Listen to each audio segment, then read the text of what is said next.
नमस्कार।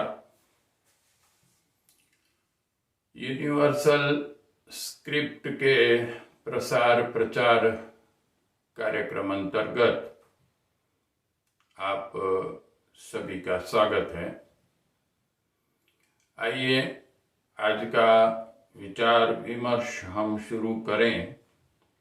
इससे पहले परब्रह्म परमात्मा को प्रार्थना कर लें।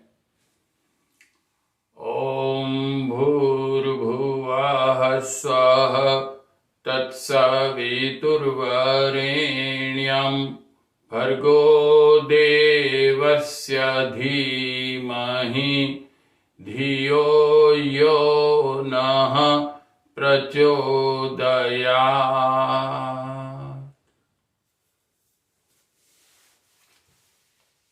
आज का विचार विमर्श शुरू करने से पहले यह आवश्यक है कि हम ये समझने की कोशिश करें कि यूनिवर्सल स्क्रिप्ट का कंसेप्ट जो है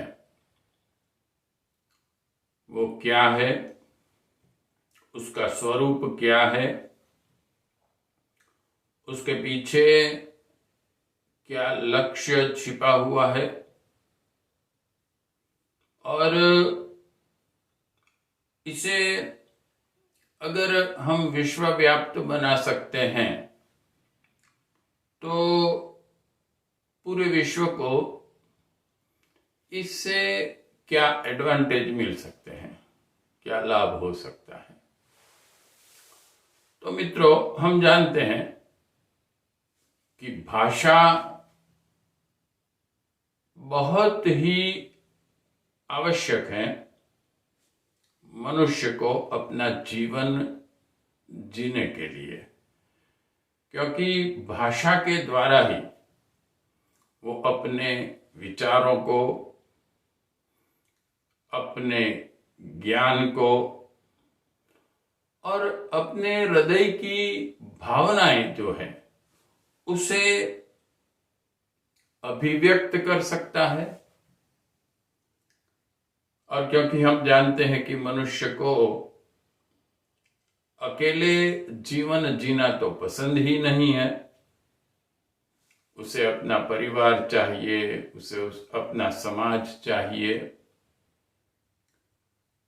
तो अपने मित्रों, परिवार के साथ जो विचारों का और भावनाओं का आदान प्रदान होता है, इसमें भाषा बहुत ही, या तो ये कह सकते हैं हम कि वेरी एसेंशियल फैक्टर है। इसके बगैर चल ही नहीं सकता। हाँ, थोड़ा बहुत हम चेहरे के एक्सप्रेशन से, हाव भाव से, हाथ की हलचल से, बॉडी लैंग्वेज से कुछ न कुछ अभिव्यक्ति होती रहती हैं, लेकिन जो मुंह से बोली जाती हैं और लिखी जाती हैं, इस भाषा की बहुत बड़ी विशेषता है। और पशु और मनुष्य के बीच यही एक बड़ा, हम कह सकते हैं कि डिस्टेंस है जो मनुष्य ने प्राप्त किया है। वो एक परिष्कृत भाषा की व्यवस्था है। अब मित्रों, हम जब यह चिंतन करते हैं कि पूरे विश्व में कितनी भाषाएं होगी और इन भाषाओं में भी हम देखते हैं कि थोड़ा थोड़ा कुछ न कुछ डिफरेंस होता है, तो हमें जो एक संयुक्त राष्ट्र संघ का पहला report, state of indigenous peoples report 2001, अगर हम देखते हैं पूरे विश्व की कुल भाषा जो है वो 6,900 है।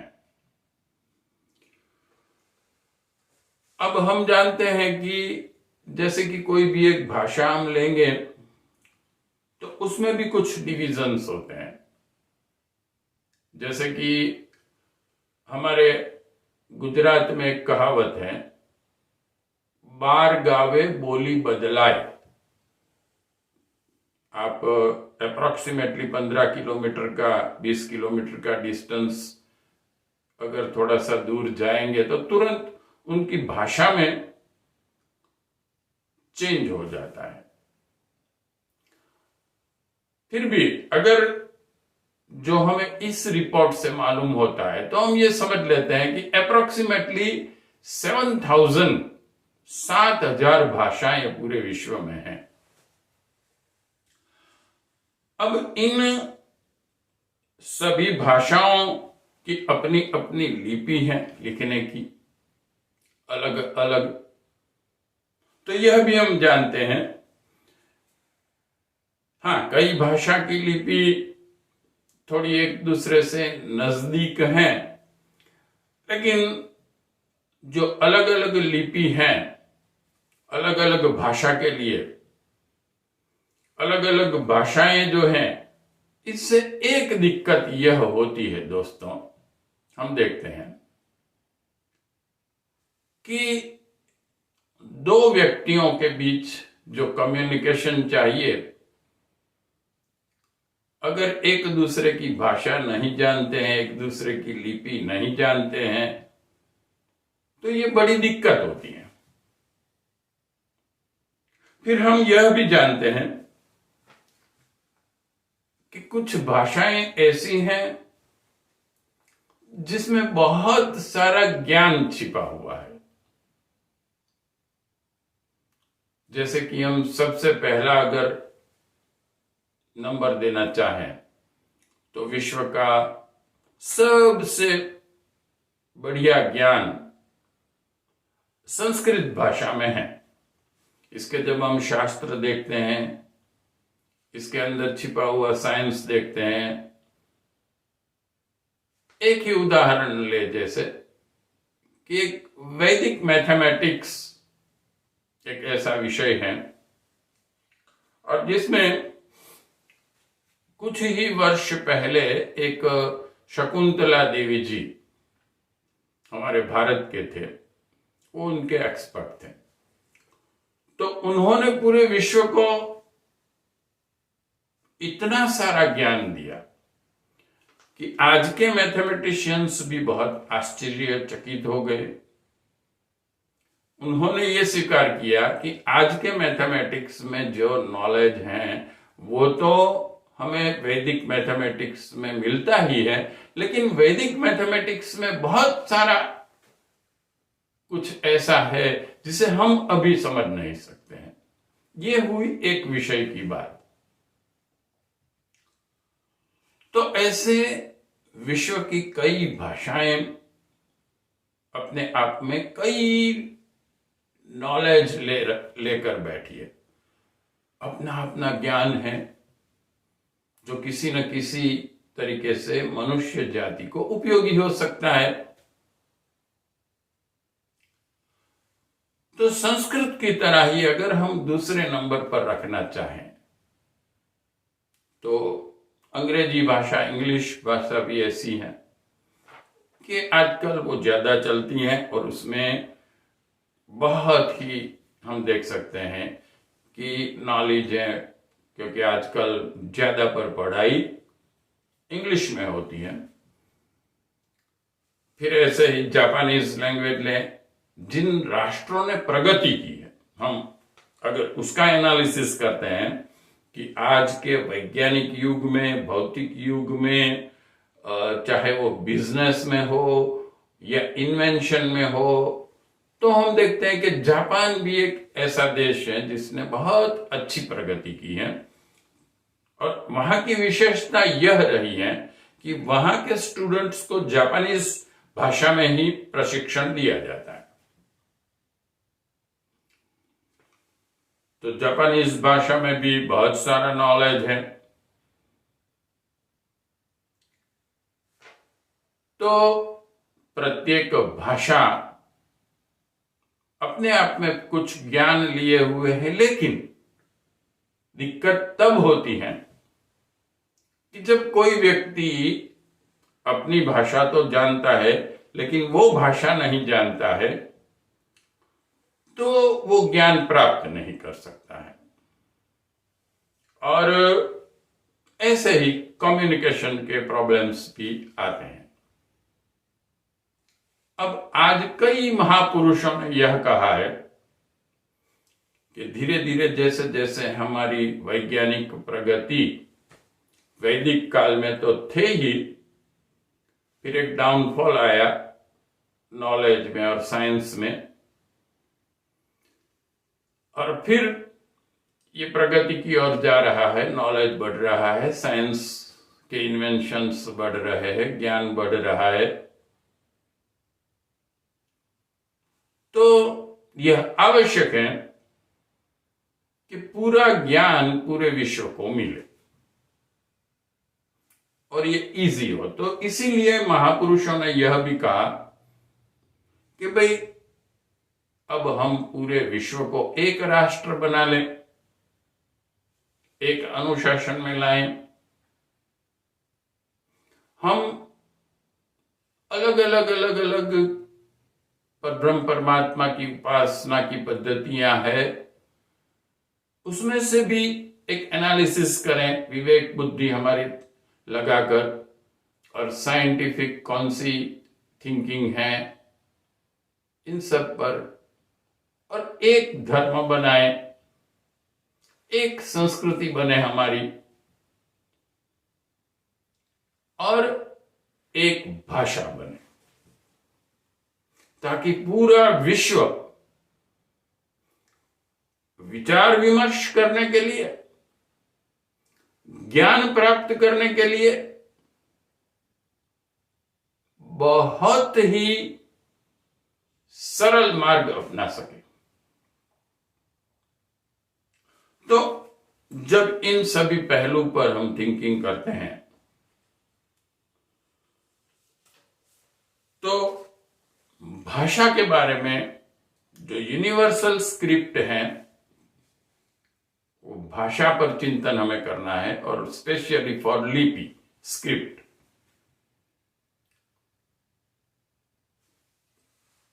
तो जब हम यह सोचते हैं कि भाषा को हम कैसे एक बनाए और कौन सी भाषा उसमें ली जाए, तब हमें यह सोचना पड़ेगा कि जितनी भी भाषाएं विश्व में हैं, उनमें से वो कौन सी भाषा है जिसमें हम सबसे अच्छी तरीके से अपने विचारों की, अपनी भावनाओं की अभिव्यक्ति कर सके, जो साइंटिफिक भी हो, और आजकल तो यह भी आवश्यक है कि कंप्यूटर भी इजीली उसे समझ सकें। और फिर एक चिंतन यह भी चल रहा है कि जब हम पूरे ब्रह्मांड में यह भी ढूंढ रहे हैं कि हमारी तरह के इंसान या विकसित प्राणी कोई दूसरे ग्रह पर भी है या नहीं, और इसके लिए बहुत ही अच्छी प्रगति हमने स्पेस साइंस में भी की है। हब्बल टेलीस्कोप था, और हब्बल टेलीस्कोप के बाद उससे भी बढ़िया जेम्स वेब रखा गया। तो अगर जब हमें बाहरी स्पेस में मान लीजिए कि विकसित व्यक्ति कोई मिलते हैं, तो उनके साथ जो हम बातचीत करना चाहेंगे, विचारों का आदान प्रदान, ज्ञान का आदान प्रदान करना चाहेंगे, उसके लिए कौन सी भाषा श्रेष्ठ रहेगी? हमें यह भूल जाना पड़ेगा, कोई प्रेजुडाइज रहकर हम नहीं चलेंगे कि क्योंकि ये हमारी भाषा है, हमारे देश की है, हमारे प्रांत की है, हमारी संस्कृति की है, यह सब छोड़कर हमें क्यों न एक श्रेष्ठ भाषा हम अपनी नेक्स्ट जनरेशन को दें, पूरे विश्व को, ताकि यह जो पूरे प्रॉब्लम्स हैं कम्युनिकेशन से लेके ये सभी, ये सॉल्व हो जाए। चाहे हम अपनी पीढ़ी में ना कर सकें, पर हम अगली पीढ़ी को एक ऐसा धीरे धीरे धीरे धीरे परिवर्तन लाएं कि जिससे वैश्विक भाषा एक कर दें हम, जिससे कि हमें बहुत ही सरलता कम्युनिकेशन में, प्रिंटिंग में, इन सभी में हो जाएगी। अब यह लक्ष्य प्राप्त करना है तो इसको हम दो दृष्टिकोण से देख सकते हैं, क्योंकि भाषा जब हम चिंतन करते हैं भाषा पर, तो हमारे सामने दो बात आती है। एक है हम बोलते हैं, जिसे हम प्रोनाउंसिएशंस कह सकते हैं, और एक है हम लिखते हैं, राइटिंग, प्रिंटिंग, इटीसी।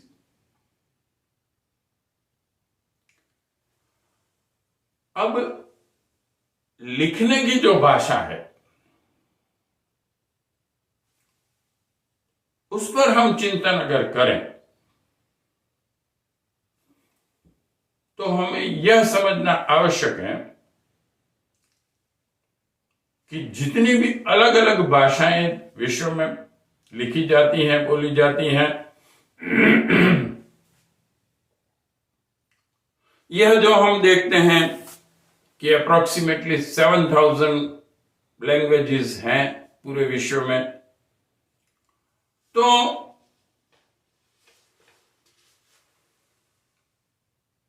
इन सभी में अगर हम यह समझ लें कि मिनिमम 1,00,000 शब्द हैं, वर्ड्स, वैसे तो इंग्लिश में मोर देन 2 lakhs हैं, और कई भाषा में, संस्कृत में तो कहते हैं कि करोड़ों है शब्द। फिर भी हम मान ले कि प्रत्येक भाषा के पास कम ज्यादा का एक सम निकालकर 1 लाख अपने अपने शब्द हैं। तो हम यह पाते हैं कि हमारी 7,000 जो भाषाएं हैं मल्टीप्लाइड बाय 1 लाख जब हम करते हैं तो 70 करोड़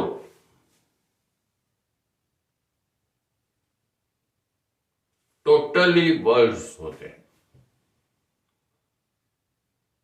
70 करोड़ पूरे विश्व में मान लेते हैं हम कि जिनका कुछ अर्थ निकलता है, बोले जाते हैं शब्द।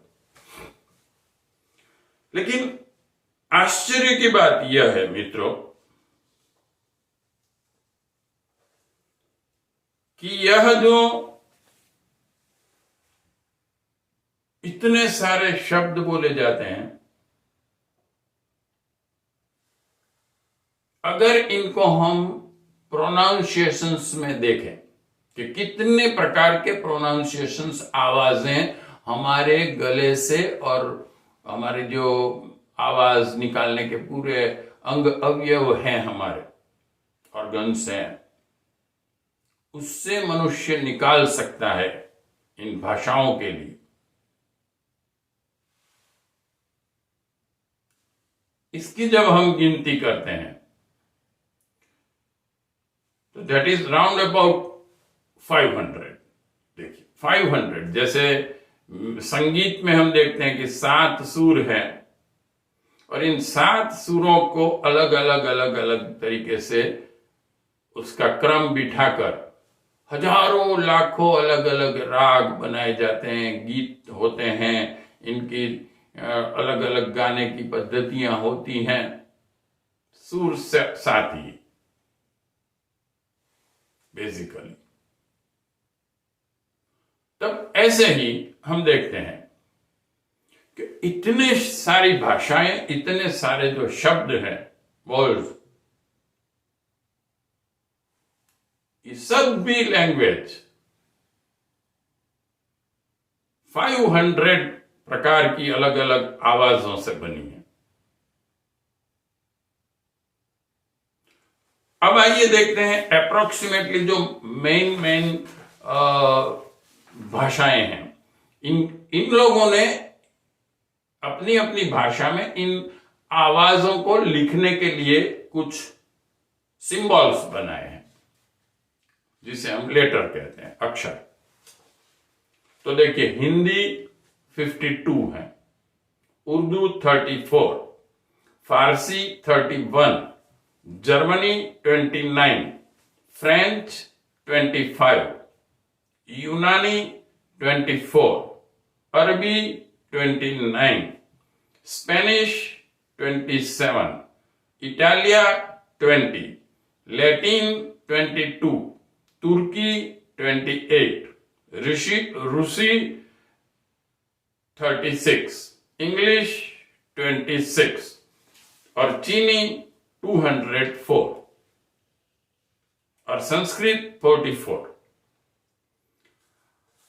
तो हम देखते हैं कि अलग अलग भाषाओं का जो अपना रिसर्च है इस पर लिपि बनाने के लिए, वो थोड़ा थोड़ा डिफर है, इनमें लेटर्स अलग अलग हैं। और यह जब हम देखते हैं तो एक ऊपर से हम जब नजर डालते हैं तो हमें चीनी भाषा में 2004 सबसे ज्यादा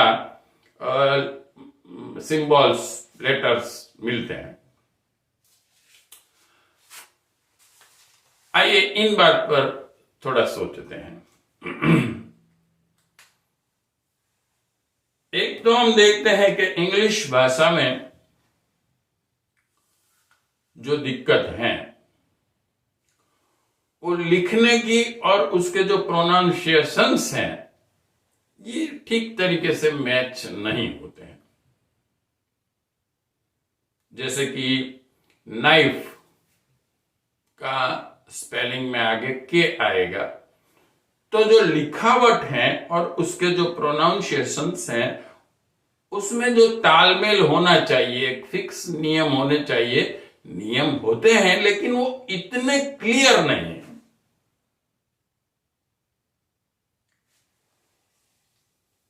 तो हमें ऐसे सिंबल चाहिए कि जिससे इजीली लिखा जाए और पढ़ा जाए, और एक उन नियमों को व्यक्ति अगर समझ लें तो उसे इजीली अप्लाई कर सके। क्योंकि हम इंग्लिश का कोई भी नया शब्द पढ़ेंगे तो उसका प्रोनाउंसिएशन कैसा होगा हम बुक पर से तो जान ही नहीं सकते हैं। तो इसलिए अब लेटेस्ट कुछ जो कंप्यूटराइज्ड डिक्शनरी आती है तो उसमें प्रोनाउंसिएशंस का भी उनको देना पड़ता है कि भाई ये जो वर्ड है वो उसका प्रोनाउंसिएशन सुनिए आप कैसे बोला जाता है। और नाइफ, साइकोलॉजी, ये सभी के स्पेलिंग और pronunciations, there are vast difference.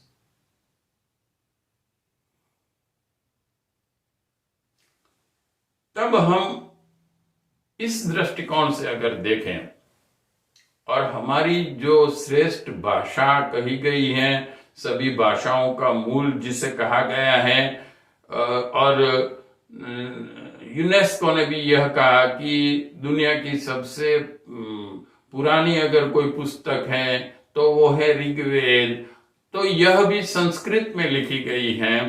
और जब स्पेस में इन्वेंशन कर रहे हैं साइंटिस्ट और जो कंप्यूटर के साइंटिस्ट हैं तो वो भी यह कहते हैं कि भाई कंप्यूटर ज्यादा से ज्यादा संस्कृत लैंग्वेज समझ सकता है, इट इज इजी। और स्पेस में भी जो सबसे पहले वॉयेजर 1 और वॉयेजर 2 भेजा गया था, जो आज तो हमारे 9 ग्रह से भी बाहर चला गया और वहां से सिग्नल भेज रहा है, लेकिन उसके जो साइंटिस्ट थे वो भी यही चिंतन कर रहे थे कि मान लीजिए किसी के साथ हमें कोई एलियंस मिल गए तो जो कम्युनिकेशन करना है, तो उन्हें भी उस वक्त लगा था कि संस्कृत भाषा सबसे बढ़िया भाषा है। फिर भी ये आवश्यक नहीं कि इसमें कोई पूर्वाग्रह रखा जाए। साइंटिफिकली यह देखा जाए कि कौन सी भाषा ज्यादा से ज्यादा साइंटिफिक है, और हम संस्कृत में यह भी देखते हैं कि जो क ख ग घ च छ ज ज़ है, इनका जो क्रम है वो भी हमारे गले में नीचे से शुरू होके बाहर की ओर आता है। और जो लिखावट हम देखते हैं, उसके जो शेप है, जो सिंबल्स बनाए हैं, वो हमारी जीवा और मुंह का जो आकार, जब वो आवाज हम निकालते हैं तो उसके उसके साथ भी कंपेयर होता है।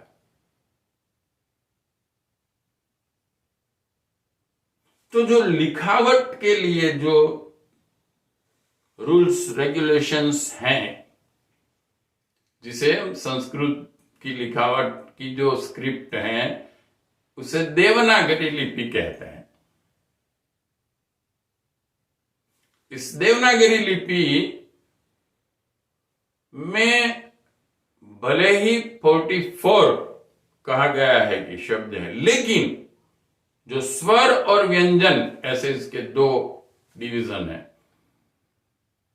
और जब इसका कॉम्बिनेशन किया जाता है, क का की कू के कई कौ को कौ कह, और ऐसे क ख ग घ च छ ज झ सभी में आता है,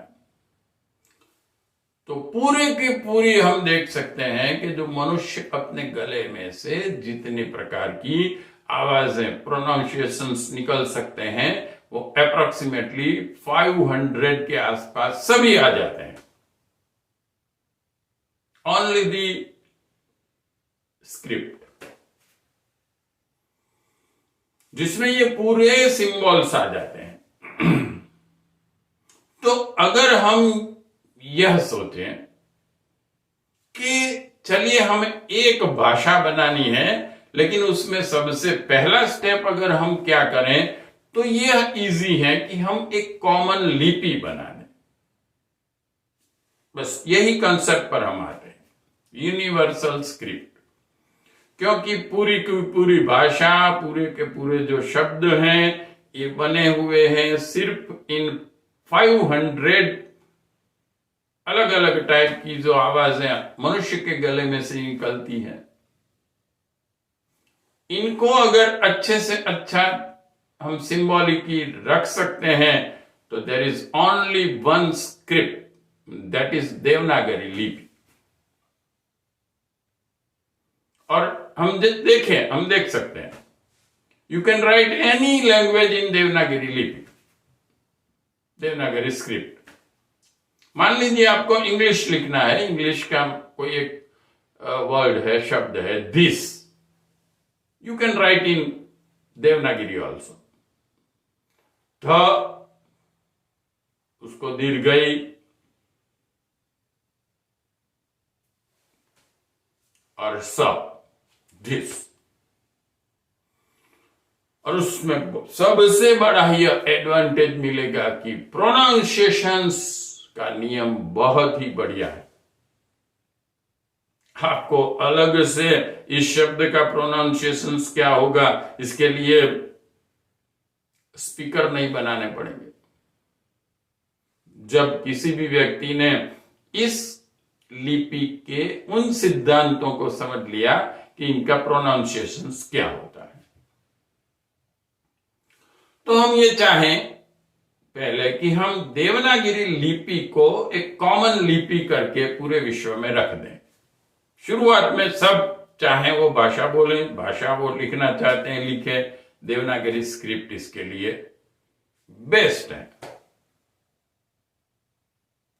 लेकिन एक और दिक्कत अभी उसमें आई, उसके लिए कीबोर्ड बनाना पड़ेगा नया, और वो इतनी जल्दी से पूरे विश्व में एडॉप्ट हो नहीं सकता है। तो हम ये देख सकते हैं कि अभी जो विश्वव्याप्त कीबोर्ड है वो इंग्लिश लैंग्वेज का है, ABCDEFG।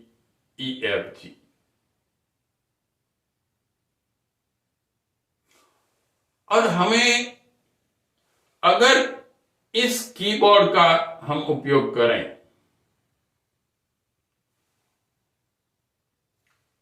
तो एक दिक्कत यह आती है कि हमारे इन लिपि जो देवनागरी लिपि के सिंबलों को अगर हम इंग्लिश कीबोर्ड पर ले लें तो क्योंकि there are only 26 letters in English, लेकिन वहां हमें एक एडवांटेज मिलता है कि कैपिटल एंड सेकंड एबीसीडी, तो वो हमारे पास टोटली 52 हो जाते हैं। तो हमने एक कॉम्बिनेशन करने की कोशिश की है, और जो हम वैश्विक स्तर पर एक भाषा बनाना चाहते हैं उसमें वैश्विक स्तर पर यह सोचें कि पहले हम देवनागरी लिपि को लेंगे, लेकिन इससे भी पहले हम एक कॉम्बिनेशन को लेंगे। वो कॉम्बिनेशन क्या है? देवनागरी लिपि, उसके रूल्स रेगुलेशंस और इंग्लिश कीबोर्ड दोनों का कॉम्बिनेशन। तो हमने यह प्रयत्न किया है, और वैसे भी देखते हैं हम कि अलग अलग शब्दों के लिए अलग अलग सिंबल्स नए नए निकलते रहते हैं। आजकल हम देखते हैं कि जैसे कि ग्रुप है तो GRE लिख के चला लिया जाता है, और सब धीरे धीरे पूरे विश्व को मालूम हो गया कि भाई GR दैट इज ग्रुप।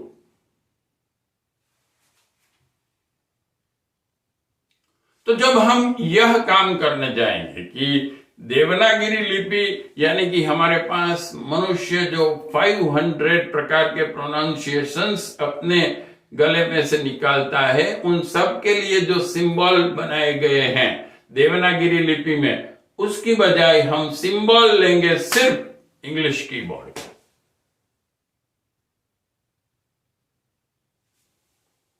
तो इससे क्या फायदा होगा? जो पहला स्टेप हमारा, हम 3 स्टेप में आगे बढ़ेंगे। पहले हमारी लिपि में कॉम्बिनेशन ऑफ देवनागरी लिपि एंड इंग्लिश कीबोर्ड को लाएंगे।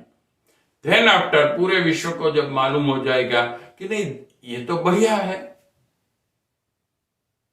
ये जो प्रोनाउंसिएशन सब करते हैं इसकी डिक्शनरियां भी बनने लगेंगी धीरे धीरे, छोटी छोटी समझने के लिए, और इंग्लिश में जो वर्ड हैं उसको इस यूनिवर्सल स्क्रिप्ट में कैसे लिखा जाएगा ये समझाया जाएगा।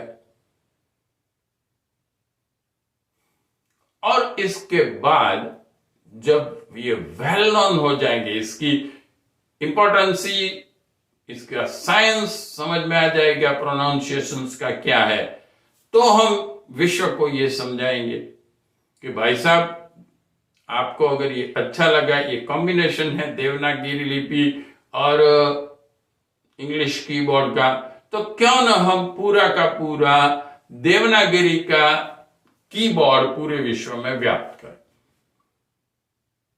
This is the second step. तो अभी हम कोई भी परिवर्तन न लाते हुए हम हमारी जो यूनिवर्सल स्क्रिप्ट है इसे यह कॉम्बिनेशन के रूप में प्रस्तुत करेंगे। तो हमने एक यह प्रयत्न किया है कि nearest to the pronunciations of English, जैसे कि के हैं तो उसका प्रोनाउंसिएशन में क ज्यादातर बोला जाता है, और ऐसे ही एम है तो उसमें म ज्यादा बोला जाता है। तो जब देवनागरी लिपि के सिंबल्स में इंग्लिश कीबोर्ड पर से लिए गए तो ये ख्याल रखा गया कि ये प्रोनाउंसिएशंस के नजदीक हों, और जहां मिले ही नहीं उस थोड़े से ऐसे देवनागरी के लेटर्स हैं जिसके लिए थोड़ा और इंग्लिश कीबोर्ड के लेटर लिए और इसके सिंबल बनाएंगे। हम इसे डिटेल में समझेंगे हमारे अगले एपिसोड में कि कौन से और क्या क्या सिंबल्स हैं। हमारी यह जो पूरी डिस्क्रिप्शन की पुस्तक है तो इसके कॉपीराइट भी किए हुए हैं, गुजराती में है। सबसे पहली हमने पूरे विश्व के समक्ष रखी थी और उस कॉपीराइट गुजराती में किया गया था, तो ये उसकी पहली कॉपी है। और हम धीरे धीरे आपको यह जो सिंबल बनाए गए हैं ये क्या है यह डिटेल में समझाएंगे। जैसे कि समझने के लिए एक पहला समझ लें कि भाई क तो जो स्मॉल के है उसे सिंबल में ले लिया गया है, ख तो कैपिटल के उसके सिंबल में ले लिया। और हम चाहते हैं कि पूरे विश्व में जितनी भी हमारी भाषाएं हैं तो उन सभी भाषाओं में इस कंसेप्ट को समझाने के लिए आप प्रयत्न करें। इसके लिए आप मेरा भी संपर्क कर सकते हैं और अपनी अपनी भाषा में उसका एक्सप्लेनेशन भी कर सकते हैं। मेरी सिर्फ एक ही इच्छा है, मैंने कोई चार्ज नहीं लेने का सोचा है, ना कोई आर्थिक लाभ में लेना चाहता हूं, लेकिन हमारी जो भारतीय भाषा है, संस्कृत भाषा, इसका ज्यादा से ज्यादा प्रचार हो, आखिर में उसका महत्व पूरा विश्व समझे, इसकी शुभ शुरुआत हो। इसके लिए यह यूनिवर्सल स्क्रिप्ट के रूप में इंग्लिश कीबोर्ड और देवनागरी लिपि का एक कॉम्बिनेशन में देने जा रहा हूं। तो आज के एपिसोड में इतना हम समझे हैं, आगे और भी समझने की कोशिश करेंगे और इन पूरे देवनागरी स्क्रिप्ट को मैं अपने एक एक एपिसोड में धीरे धीरे आपको समझाता रहूंगा। तो अभी यह एपिसोड को हम यहीं पर समाप्त करते हैं। ओम तत्सत। ओम शांति शांति शांति।